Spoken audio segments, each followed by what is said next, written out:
Salmo 40. Avisa também que de hoje a 8 o trabalho aqui será feito pelo presbitério. O nosso presbitério vai ser reunido no dia 1º até o dia 3. Isso inclui, eu já disse lá ao presidente, que nós vamos ter o trabalho aqui na quinta-feira à noite. Não vamos suspender nosso trabalho e que o presbitério escale uma pessoa, bem porque eles vão ter sessão na quinta-feira à noite, então, para dirigir o trabalho. Ou eu posso dirigir para aqui dar a palavra aos irmãos. Então, será um trabalho que não vai obedecer a nossa liturgia aqui, mas a liturgia do presbitério, certamente o assunto do pregador, que foi nomeado pela Comissão de Exercícios Devocionais. Mas toda a igreja está convidada, inclusive, a participar, que as sessões serão públicas. Salmo 40. Leitura alternada. Quem é que vem ler aqui comigo também? Ou então eu leio direto, né? Então, vou direto. Aí vocês acompanham aí. Esperei confiantemente pelo Senhor, ele se inclinou para mim e me ouviu quando clamei por socorro. Tirou-me de um poço de perdição, de um tremedal de lama, colocou meus pés sobre uma rocha e me firmou os passos, e me pôs nos lábios um novo cântico, um hino de louvor ao nosso Deus. Muitos verão essas coisas, temerão e confiarão no Senhor. Bem-aventurado o homem que põe no Senhor a sua confiança e não pede para os arrogantes, nem para os afeiçoados à mentira. São muitas, Senhor, Deus meu, as maravilhas que tens operado, e também os teus desígnios para conosco. Ninguém há que se possa igualar contigo. Eu quisera anunciá-los e deles falar, mas são mais do que se pode contar. Sacrifícios e ofertas não quiseste. Abriste os meus ouvidos, holocaustos e ofertas pelo pecado não requeres. Então eu disse, eis aqui estou. No rolo do livro está escrito a meu respeito. Agrada-me fazer a tua vontade, ó Deus meu, dentro do meu coração está a tua lei. Proclamei as boas novas de justiça na grande congregação. Jamais cerrei os lábios, tu sabes, Senhor.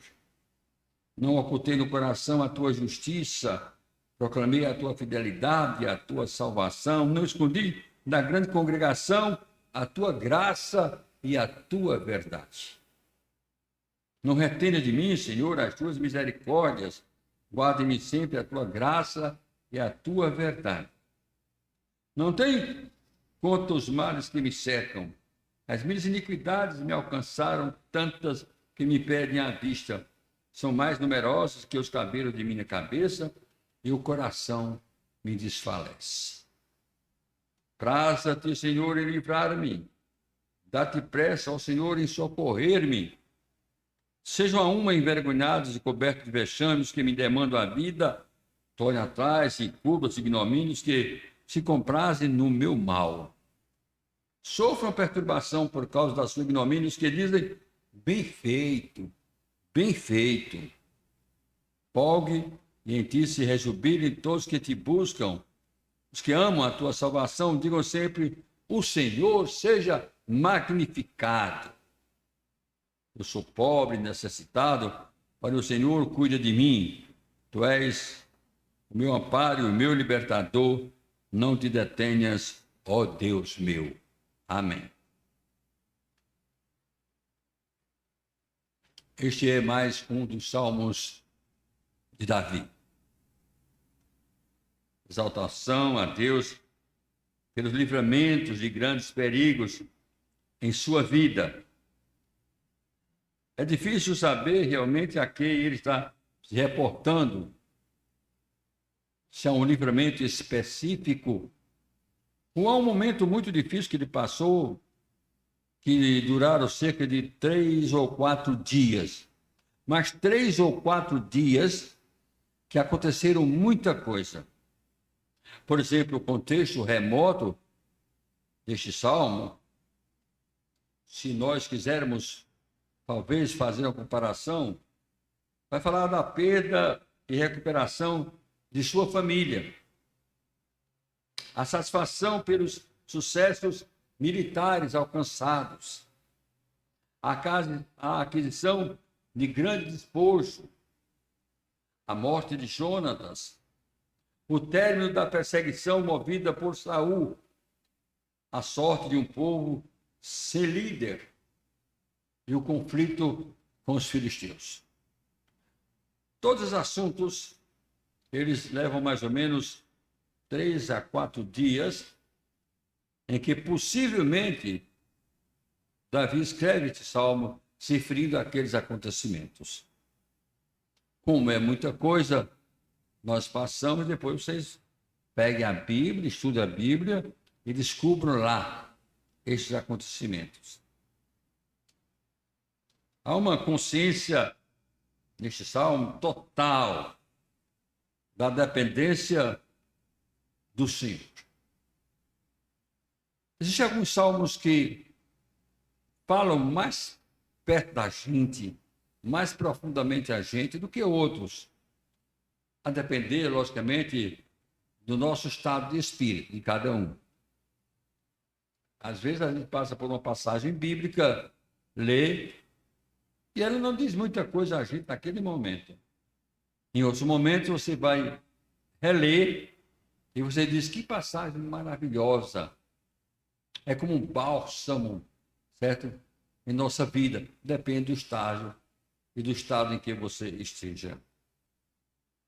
Para se deleitar em Deus, se você está bem, toda passagem bíblica é boa, especialmente os livros poéticos, Jó, Salmo, Provérbios, Eclesiastes, Cantares, são coisas maravilhosas. Ninguém suporta muito aquela história de que fulano gerou fulano e depois viveu tantos anos, gerou ciclano e viveu mais tantos anos e morreu. Né? Embora haja histórias a este respeito, e tenha muito a ver com a gente também. Porque nos ensina que aqui a nossa vida teve o início aqui neste mundo e vai ter um fim também neste mundo. Ninguém aqui fica para a semente, ninguém vai viver aqui neste mundo eternamente. Embora alguns pensem que vão. Alguns pensam que são Senhor do tempo, da vida e da história. E às vezes vão primeiro do que os outros. A vida é assim. Mas se deleitar em Deus, certeza de ter servido a Deus. Os estudiosos dividem este salmo, primeiramente vamos nessa parte, depois a outra, em algumas partes. Por exemplo, primeiro, ação de graças, os versículos 1 a 5. 1 a 5. Esperei confiantemente pelo Senhor, ele se inclinou para mim e me ouviu quando clamei por socorro. Quando eu estava lendo, estudando esse salmo, eu pensei, eu vou só meditar no primeiro versículo, vou deixar o demais para o rei Danilo depois. Daqui a 15 dias, né? Vai ter tempo, daqui a 15 dias, porque 2 a 8 é o presbitério. Porque só este versículo, primeiro, já é assunto demais para todos nós. Se você parar um pouco, pensar, refletir, orar, meditar, no que o salmista está dizendo aqui, esperei confiantemente pelo Senhor. Existem algumas versões. Por exemplo, uma versão que eu gostei muito. Depositei toda a minha esperança no Senhor. Esperar em Deus. Depositar a confiança em Deus. Esperar no Senhor. Espera, Israel, no Senhor. Espere em Deus. Há momentos na vida, meus irmãos, que se não for a Deus, nós nos desesperaríamos. Nós perderíamos toda a esperança, como muitos fazem. São muitas as causas que levam pessoas ao suicídio. Muitas. Uma delas é o desespero. Não brinque com suicídio, nem brinque de suicidar-se, viu? Que pode dar certo, viu? Então, talvez você nem tenha tempo de se arrepender. Não faça como um indivíduo que saltou do 20º andar, quando chegou no 10º, estou arrependido. Já era. Não podia voltar mais. Então, não dê dessas brincadeiras, não. Que não dá certo de jeito nenhum. Tem gente que, um dia eu estava no gabinete pastoral, chegou um indivíduo e começou a contar a história, pediu para eu atendi, começou a história, não era da igreja. E à medida que ele estava contando a história, eu comecei a ouvir e disse, esse sujeito não está falando coisa com coisa, ou ele veio aqui para matar o meu tempo, alguma coisa, mas que essa história não está certa. Daqui a pouco, que eu já tentei o suicídio 3 vezes, tal, e coisas, e como foi? Aí uma vez foi comprimido, outra vez não sei o quê. Aí eu olhei para ele e disse, olha, meu amigo, você nunca quis se matar. Você sempre quis chamar a atenção para você. Para que o pessoal cuide de você e tal. Mas você nunca quis se matar. Aí ele disse, por quê? Eu digo, se você quiser se matar, e se quiser, aí tem um edifício aqui bem pertinho, de 18 andares. Você vai lá para o último, salta de lá, você nunca mais conta essa história. Aí, se você quiser mesmo. Mas então você tem uma farmácia ali do Criador, que tem um veneno chamado 1080. Veneno chamado 1080. É aquele que o cara bota um pedacinho de queijo, vem um rato de um lado e um rato do outro, só faz cheirar e cada um morre com o pescoço duro. Só fica ali. Você passa com queijo, é tão gostoso. Tem até um prêmio para quem disser qual é o gosto do veneno. Nunca mais você conta essa história. Aí olhou para mim e disse, o senhor é pastor, você é doido, um pouco de tudo. Depende da ocasião. Eu vou de acordo com o freguês, com o cliente. Você já torrou minha paciência, vai embora. Se se matar, se mate. Para lá. Como ele nunca voltou e também não apareceu no jornal em coisa nenhuma, eu acho que ele nem se matou e foi embora. Tem gente assim que toma alguns comprimidos para chamar a atenção, para fazer depois lavagem estomacal, não sei o que, chamar atenção, pobrezinho, coitadinho, mas não quer morrer. Quer morrer. Se quiser morrer, tem como morrer, viu? Eu não sou médico legista, não, mas tem como morrer. Viu? Aí conta aquela história do coveiro do interior, né? 3 indivíduos morreram no desastre e o médico legista da cidade atestou certificado de óbito, os 3. Aí o coveiro foi enterrar e um gritou, não me enterre não, porque eu estou vivo. O coveiro deu uma cacetada dele e disse, você quer saber mais do que o médico? Ora essa. Então não é por aí. A verdade é, meus irmãos, que todo mundo passa por extremos problemas, por extremas situações difíceis. Algumas que dá vontade do indivíduo morrer mesmo. Dá vontade de morrer. Mas só dá vontade, a vontade passa. Né? Depois que a vontade passa, ele se arrepende. Então ele diz, esperei confiantemente pelo Senhor. Eu coloquei em Deus toda a minha esperança. Eu não tinha mais saída. Todas as portas estavam fechadas. Todas as portas estavam fechadas. Mas havia uma. E nessa eu me peguei. Esperei confiantemente pelo Senhor. Coloquei nele toda a minha esperança. Agora, interessante é que este Deus em que eu coloquei toda a minha esperança, no momento mais difícil da minha vida, esse Deus, ele se inclinou para mim. Veja a narrativa, a linguagem maravilhosa usada pelo salmista. Deus não se inclina para ninguém, correto? Ele é Senhor. Se o nosso Deus não fosse soberano, não seria Deus. Seria um dos deuses aí, fora, mas não seria o Deus que nós cremos. Um dos atributos mais maravilhosos do nosso Deus é que ele é o Deus soberano, Senhor de tudo. Ele não se inclina. Nós é que nos inclinamos para ele. E por que o salmista diz, ele se inclinou para mim? Dá a entender que eu clamei na minha angústia, na tormenta, no momento mais difícil da minha vida, eu clamei. E o que eu penso que passa na minha mente é aquela imagem de que Deus se inclina para ouvir. Mas Deus não precisa fazer isso também. Ele não é surdo, né? Não está perdendo a audição. Mas é a ideia daquela linguagem antropomórfica.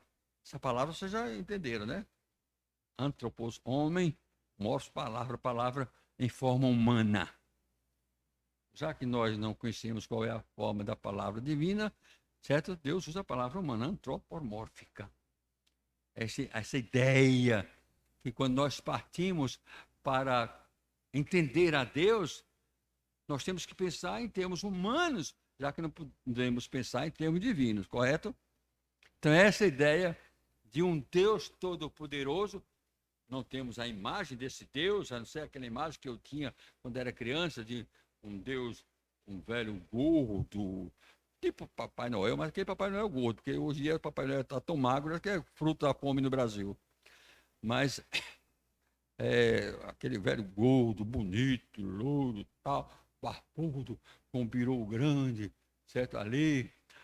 Essa era a imagem. Essa imagem de uma criança, Mas Deus não tem forma. Mas a gente, como nós trabalhamos, todos nós trabalhamos em 3 dimensões, aí quem vai explicar negócio de dimensão não sou eu, não.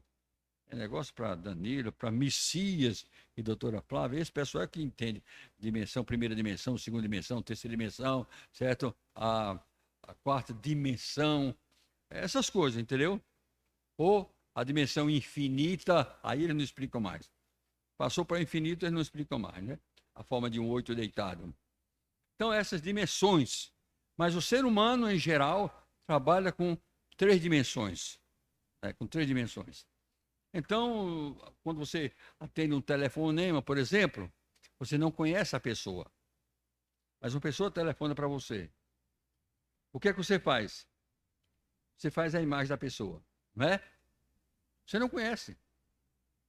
Mas através da palavra, se tiver uma palavra bonita, tal, impostada, então você já dá, aquele é um senhor, tal, mas você nem é. Então, aquela moça, aquela mulher que tem uma voz bonita, aí você faz aquela imagem de uma mulher bonita, às vezes, coitada, não tem beleza nenhuma. Mas você faz. Porque nós trabalhamos com figuras, com dimensões. Nós trabalhamos assim. Então, nós trabalhamos, às vezes, em relação para com Deus, assim. Você, quando fala Deus, como é Deus para você?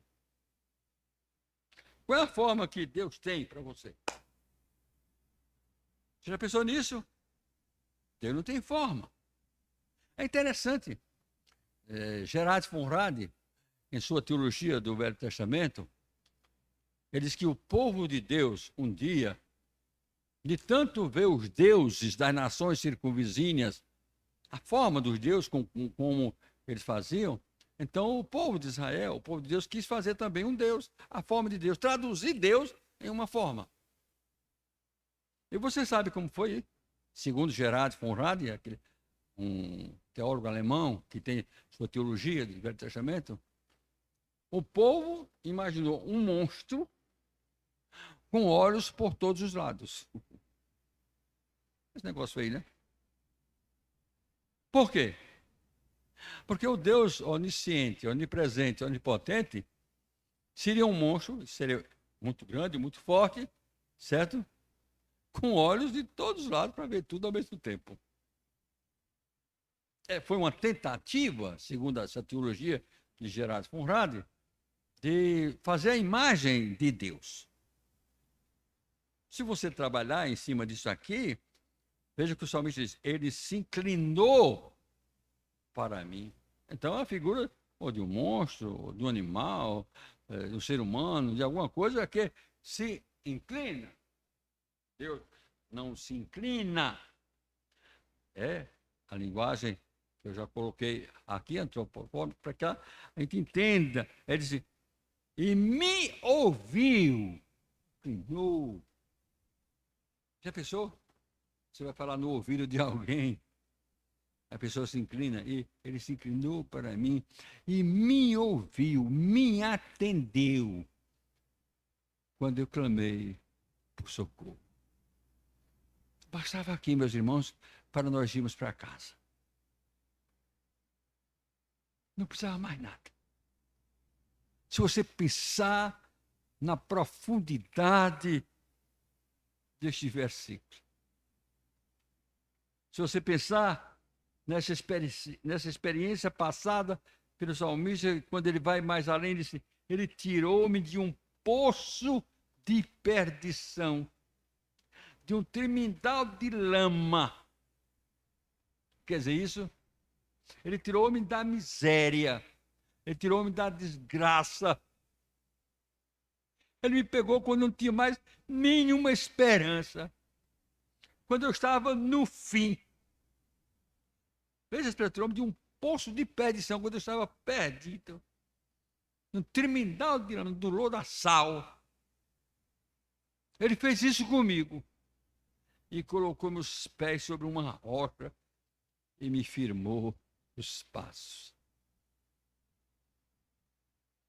Que Deus extraordinário, que experiência deste homem que passa para nós, sendo essa palavra inspirada pelo próprio Deus, que diz a você nesta noite, a mim, a todos nós, eu sou o teu Deus, eu sou o teu Senhor, eu te conduzo pela minha mão direita, eu te tiro dos problemas mais difíceis da vida.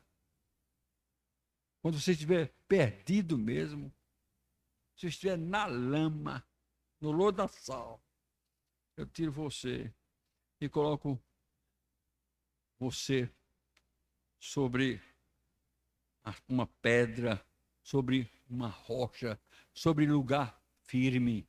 E aí vai muito mais além. E diz, e me pôs nos lábios um novo cântico, um hino de louvor. Muitos verão essas coisas, temerão e confiarão no Senhor.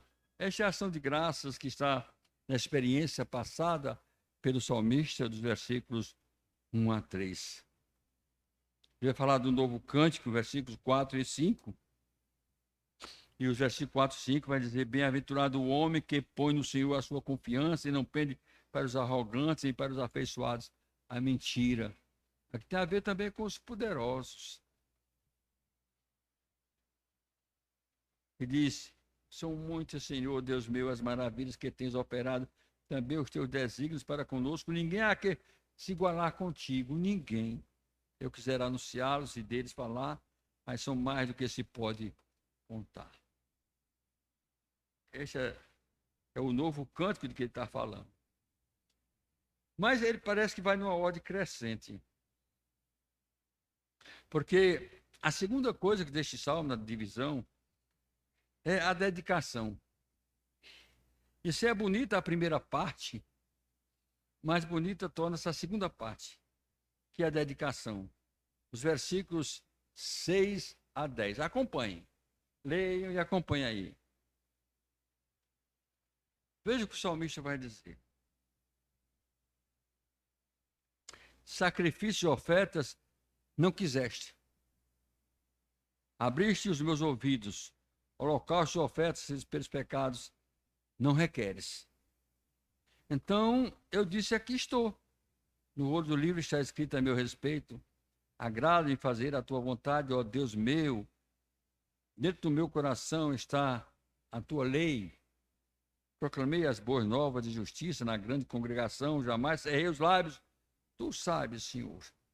Não ocultei no coração a tua justiça, proclamei a tua fidelidade e a tua salvação. Não escondi da grande congregação a tua graça e a tua verdade. Suprema oferta 6 a 8. Uma das coisas mais maravilhosas aqui é essa tradução a respeito de que abriste os meus ouvidos.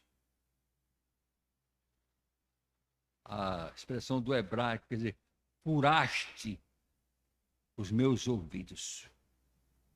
Furaste, inclusive, as minhas orelhas. Talvez isso venha se referir lá ao Deuteronômio sobre os escravos, mas talvez não tenha muito a ver com isso.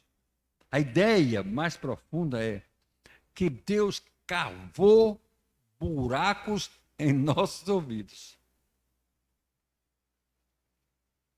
O que é que tem a ver isso? Na verdade, os ouvidos não são abertos? Só não são de um lado para o outro, viu? Senão são passados.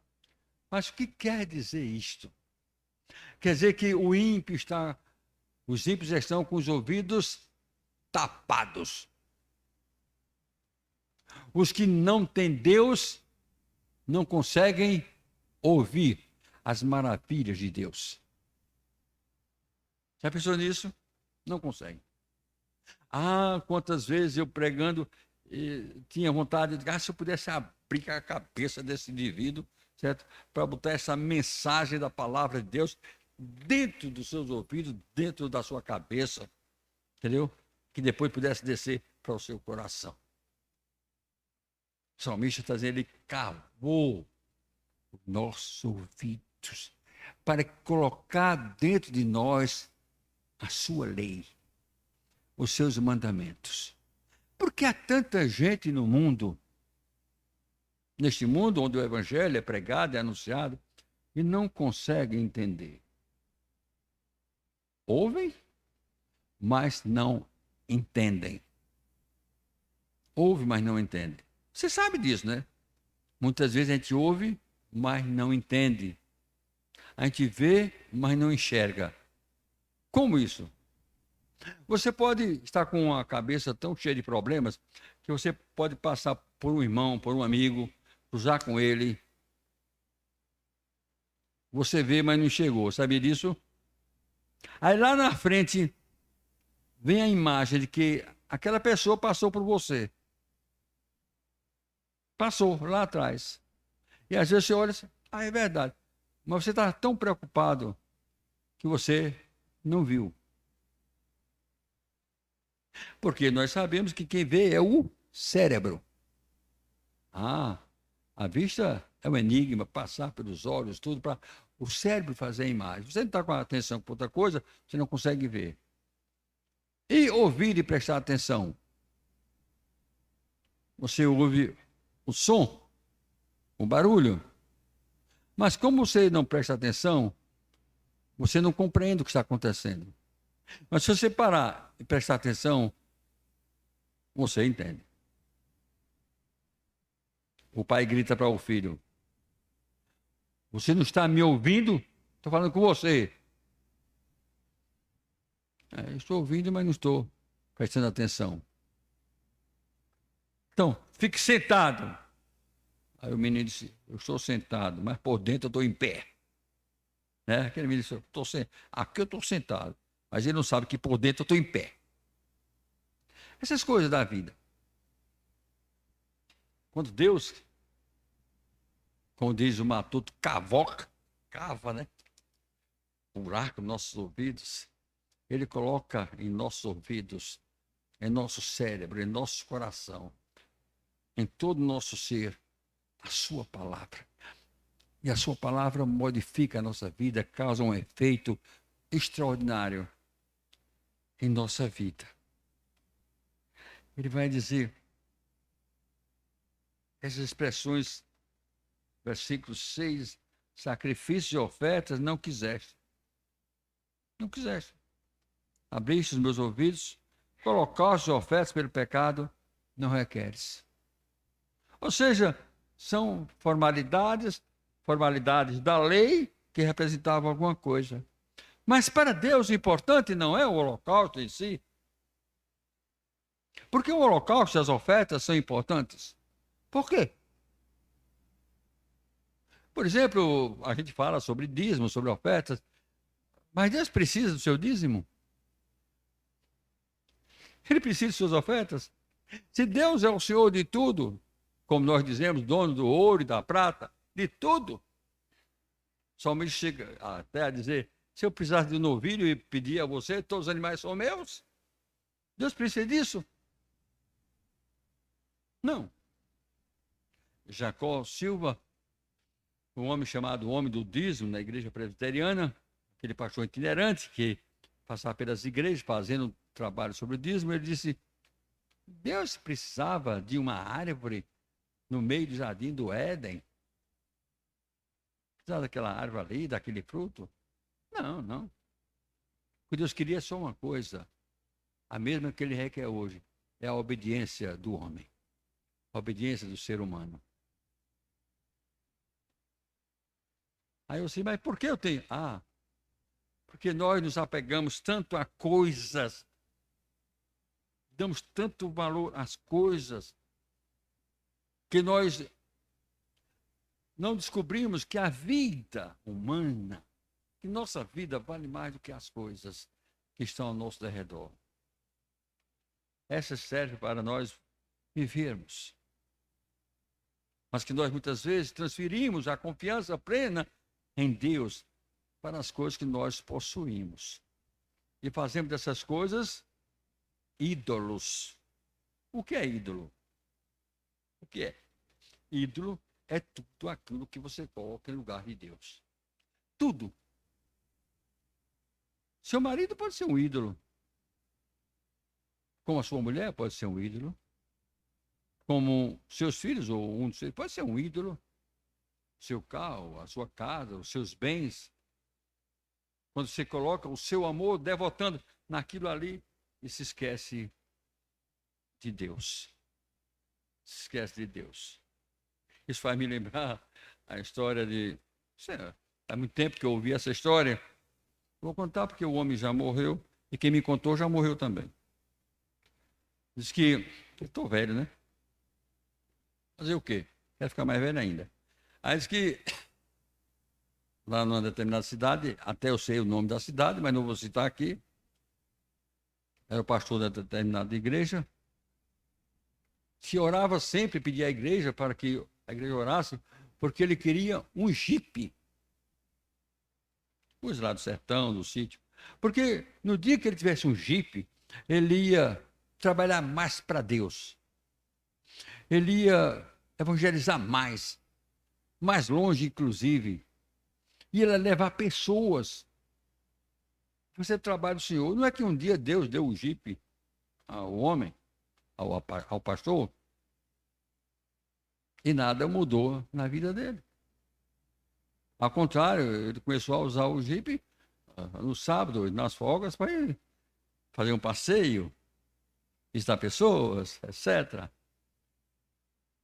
Com a família. Até aí nada errado. Até que um dia, um desastre, ele perdeu o jipe. Deu uma batida e tal, e foi PT, né? PT, vírgula. Perda total, entendam? Perda total. É que chama isso quando você bate e o carro não recupera. E ele também sofreu umas escoriações e tal. Depois de algum tempo ele voltou para a igreja, num culto muito animado. Ele se levantou e disse, oh Deus, muito obrigado, Senhor, porque perdi o jipe. Porque tu tiraste o jipe. Porque eu não cumpri a promessa. Hã? Às vezes não é assim? Se Deus fizer isso comigo, eu vou cooperar mais com a igreja, vou servir mais com a igreja, vou ser mais assíduo, vou fazer mais isso, vou fazer mais aquilo. Agora eu não posso andar mais, eu não vou andar mais no busão, né? Mas não, no busão, não sei o quê, e a pé, agora eu vou ter um carro. Subitamente Deus faz isso, você se esquece de tudo que você prometeu a Deus. Bom, já estou entrando aí pela tangente. Mas vamos à frente. Mas ele vai dizer, 6-8, a suprema oferta. O que é a suprema oferta? A suprema oferta está aqui. Então eu disse, aqui estou. não sacrifícios. Não. Eu estou aqui, sim. Eu sou a oferta para o sacrifício. Eu estou me dedicando a ti, Senhor. É aqui que nós chamamos a suprema oferta. É a entrega total a Deus. É o que Salmo nos ensina. Onde somos mais bonitos. Meus irmãos, nós temos tempo para tanta coisa na vida quando queremos. Quando queremos. Mas quando nós não queremos, não temos tempo para nada. Não temos tempo para nada. Alguns fazem igual aquele indivíduo. Eu estou dormindo tanto que estou cansado. E agora, pode trabalhar? Como se eu estou cansado? Dormi tanto que estou cansado. Agora não posso trabalhar porque eu estou cansado. Não adianta. Quando nós não queremos. O testemunho público, 9-10, veja o testemunho público. Proclamei as boas novas de justiça na grande congregação. E falei das tuas maravilhas, falei do teu amor, falei do teu poder, falei de tua graça a todas as pessoas. Ele disse, jamais eu cerrei os lábios. Tu mesmo, Senhor. E ele invoca a Deus como testemunha. Tu sabe disso. Eu não ocultei no coração a tua justiça, proclamei a tua fidelidade e a tua salvação, não escondi da grande congregação a tua graça e a tua verdade. Chama Deus para ser testemunha dessa realidade dele, desse testemunho público. E a terceira parte desse salmo é a súplica. Versículos 11-13, acompanha aí. Não retenha de mim, Senhor, as tuas misericórdias, guarde-me sempre a tua graça e a tua verdade. Você precisa dizer às pessoas, ou pedir a Deus em sua oração, Senhor, age com justiça com fulano, beltrano, ciclano, sei lá. Mas, Senhor, age também com misericórdia.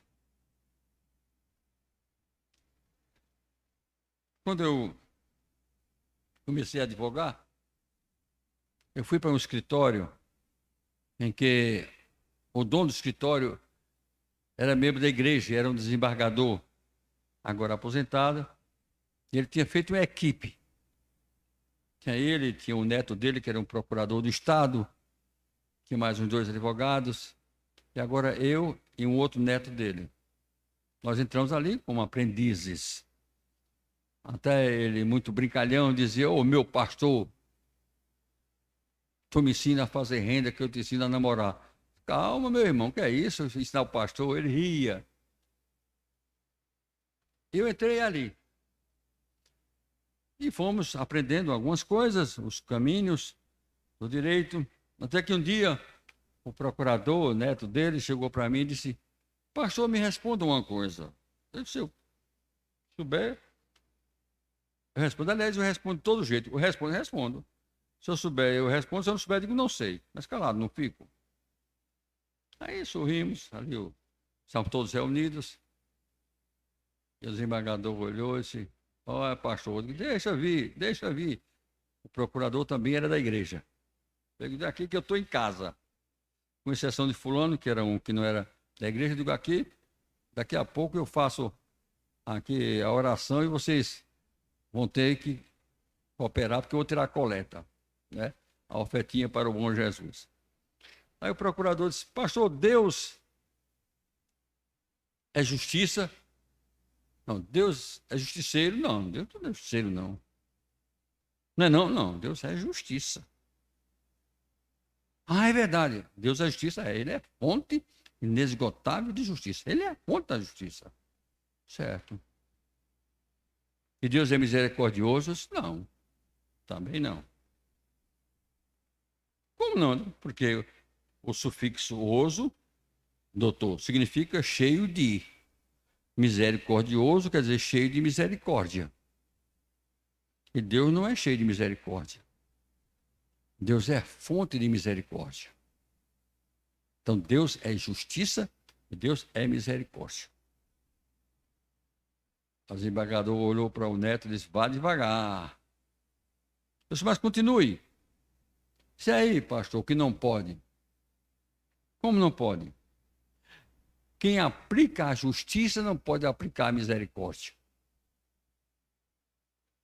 Quem tem misericórdia deixa de aplicar a justiça. Aí eu disse: pode ser. Na sua linha de raciocínio do direito, pode até ser. Mas na linha de raciocínio da palavra de Deus, da teologia, é diferente. O Deus que aplica a justiça, ele aplica ao mesmo tempo a misericórdia. Ele, diante de Deus, todos nós estamos condenados. Mas em Cristo, a misericórdia divina, todos nós somos salvos. Aí está o valor da soberania do Deus que eu creio. O senhor tem razão. E essa é a realidade. Deus é um Deus justo. E é um Deus tremendamente santo. Ele é tão santo que não pode ver o mal. Então, como é que ele olha para a gente? Que nós somos pecadores, nós pecamos. Nós pecamos. Por mais que não queiramos pecar, mas pecamos. Então, como é que Deus olha para nós se nós estamos manchados pelo pecado? Vamos entender isso de uma maneira bem fácil. Você costuma olhar para o sol quando há um eclipse? Alguém olha? Você costuma olhar para o sol meio-dia, levanta a vista e olha? Você não olha. Mesmo com eclipse, você tem que ter um vidro, fumê, alguma coisa. O sol também você não pode olhar assim.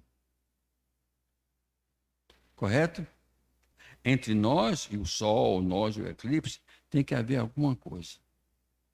Para que Deus olhe para nós, ele olha através de quem? De Cristo. E quando Deus olha para você, e para mim, e para todos nós, como é que Deus nos vê? Santificados em Cristo. Ele não nos vê em nossa miséria, porque não pode ver pecado.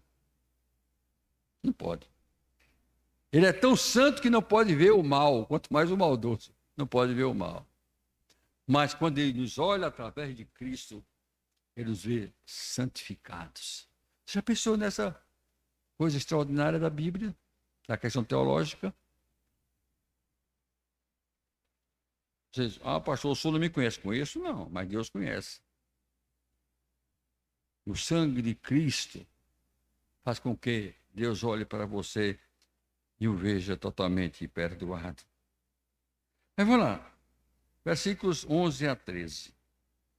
Não retendes de mim, Senhor, as tuas misericórdias. Guarde-me sempre a tua graça e a tua verdade. Não tem conta os males que me cercam. As minhas iniquidades me alcançaram, tantas que me impedem a vista. São mais numerosas que os cabelos da minha cabeça e o coração me desfalece. Ele reconhece a sua situação. Reconhece quem ele é. Ele vai dizer: Senhor, tem prazer em livrar-me.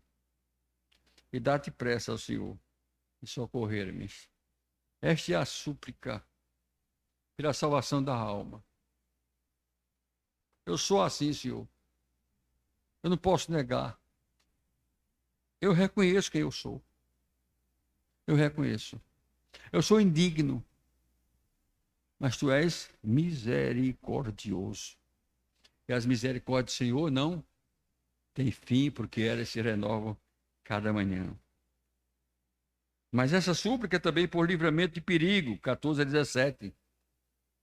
Seja uma envergonhados e cobertos de vexames que me demandam a vida, torne atrás e curva os ignomínios que se comprazem no meu mal. Sofro perturbação por causa da sua ignomínios que dizem: bem feito, é bom o que está acontecendo com eles. Está pagando pelo que ele fez. Isso aí não é de graça, não. Fogue em ti se rejubile todos que te buscam, os que amam a tua salvação. Digam sempre: o Senhor seja magnificado. Seja magnificado. Ele está clamando por livramento de perigos, é uma súplica. Portanto, nós vemos aqui a ação de graça, vemos dedicação e vemos súplica. Temos mais algumas coisas que eu vou ver se corro um pouco para dizer aos irmãos.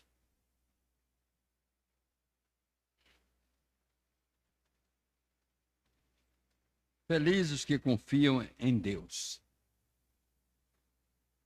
Você confia em Deus? Até quanto você confia em Deus? Você já ouviu a expressão, todos me abandonaram? Já ouviu isso? Não, Paulo disse isso. Só Deus está comigo. Todos me abandonaram. Essa expressão difícil na vida. Onde estão meus amigos? Não existe. Onde estão meus familiares? Não existe. Onde estão aqueles que gostavam de mim? Não existe.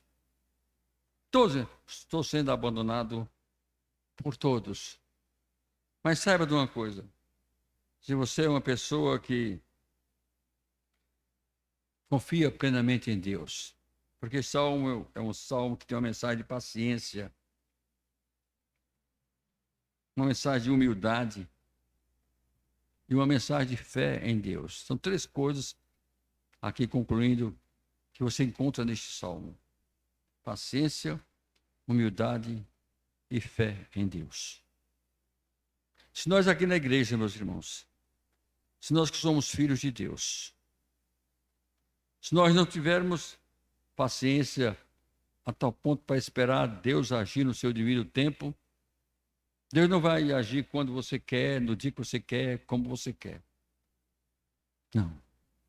A Bíblia diz que Deus tem o seu tempo.